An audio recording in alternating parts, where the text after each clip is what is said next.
Saat ditanya kemungkinan meminta keterangan Gubernur Sumatera Utara Bobi Nasution terkait OTT di Mandailing Natal, Direktur Penyidikan KPK Asep Guntur Rahayu bilang masih berkoordinasi dengan PPATK ke siapa saja uang korupsi itu mengalir. Gubernur sebagai atasan bisa saja dimintai keterangan terkait OTT itu. Asep Guntur Rahayu menegaskan KPK tidak akan membedakan pemeriksaan kepada satu orang demi mengusut tuntas kasus korupsi itu. Saat ini sedang dilakukan upaya follow the money, mengikuti kemana uang itu. Tadi kan dari 2 miliar nih, yang kita ketahui awal itu, uang 2 miliar itu kemudian sudah didistribusikan.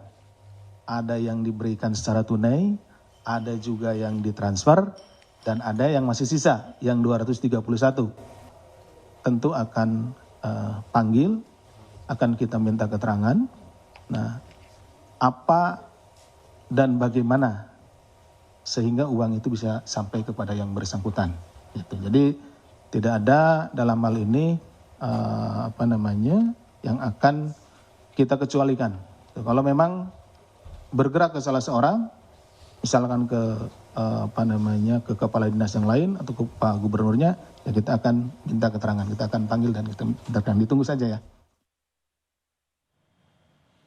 Politisi Partai Gerindra Hendar Samarantoko menyebut tidak masalah KPK memanggil Bobi Nasution sebagai saksi dalam dugaan korupsi proyek jalan di Sumatera Utara. Menurutnya, pemanggilan Bobi bisa melengkapi berkas perkara yang akan membuat perkara menjadi semakin lengkap dan jelas. Nanti biar kita lihat bahwa kemana nanti alat bukti ini akan mengarah. Memang kalau nanti mengarah kepada beberapa pihak, ya tentunya akan dipanggil. Tapi setidak-tidaknya panggilan tersebut juga tidak harus dinyatakan bahwa seorang dipanggil itu akan menjadi tersangka juga.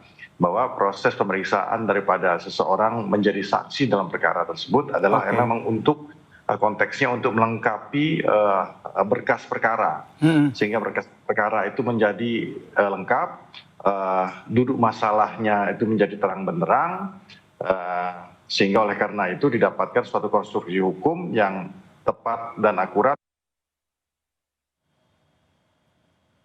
Salah satu pejabat yang ditetapkan sebagai tersangka dalam dugaan korupsi proyek infrastruktur jalan di Sumatera Utara adalah Kepala Dinas PUPR Sumut, Topan Obajaputra Ginting. Sebelum menjabat Kepala Dinas PUPR Sumut, Topan pernah menduduki berbagai jabatan di Kota Medan saat dipimpin Wali Kota Bobi Nasution. Topan pernah menjadi penjabat Sekretaris Daerah Kota Medan. Ia pernah pula menjabat Kepala Dinas PU Kota Medan dan Camat Medan Tuntungan.